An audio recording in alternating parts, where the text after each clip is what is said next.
কেমন আছেন আপনারা সবাই? আজকে আমি আপনাদেরকে যে রেসিপিটা দেখাচ্ছি এটা হচ্ছে একটা ব্যাচেলর রেসিপি। মানে খুবই ইজি একটা রেসিপি আর এটা হচ্ছে আমার একটা ফেভারিট রেসিপি, সেটা হচ্ছে মাছের ডিমের রেসিপি। আমার একটা ভাই আছে, আমার কাকাতো ভাই অভি, ও খুবই পছন্দ করে আমার হাতের এই রেসিপিটা। তো আমি মাছের ডিমটা ভালো করে ধুয়ে একটা বাটিতে নিয়ে তাতে বেশ কিছু পেঁয়াজ কুচি দিলাম, আর দিলাম বেশ খানিকটা কাঁচা লঙ্কা কুচি, আর দিয়ে দিলাম আদা বাটা এবং রসুন বাটা। হুম এই মাছের ডিমের ঝালটা কিন্তু কাঁচা লঙ্কা থেকে আসবে। আমি গুঁড়ো মশলা দেবো খুব কম, তো অল্প একটু হলুদ গুঁড়ো দিলাম, তারপর দেবো খুবই সামান্য পরিমাণে লঙ্কা গুঁড়ো, আর দেবো জিরে গুঁড়ো, যেটা মাছে অবশ্যই দিতে হয়। জিরে গুঁড়ো ছাড়া তো আর মাছের তরকারি হয় না বা মাছের রান্না হয় না। তারপর আমি তাতে দেবো সম পরিমাণ বা পর্যাপ্ত পরিমাণ লবণ দিয়ে আমি না ভালো করে এটা চটকে মেখে নেব।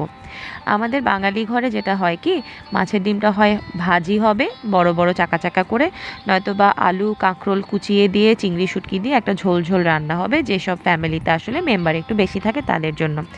আমার বরাবরই এ ধরনের শুকনো শুকনো ফ্রাই খুব ভালো লাগে। তো প্যানে যখন তেল গরম হয়ে আসবে আমি মাছের ডিমটা ঢেলে দেবো।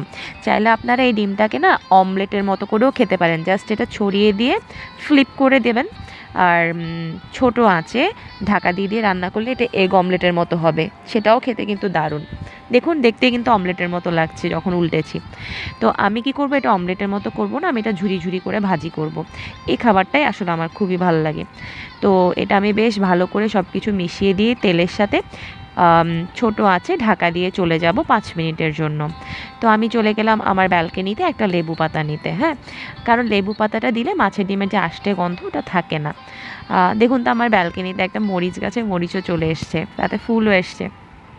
তো 5 মিনিট পরে আমি রান্নাঘরে গেলাম ঢাকাটা উল্টাতে। ততক্ষণে মাছের ডিমটা অলমোস্ট ফ্রাই হয়ে গেছে। লেবু পাতাটা আমি কুচিয়ে দিয়ে একটু মাখিয়ে নেব মাছের ডিমগুলোর সাথে, দিয়ে আমি 2 মিনিটের জন্য ঢাকা দিয়ে রেখে দেবো গরম চুলোর উপরে।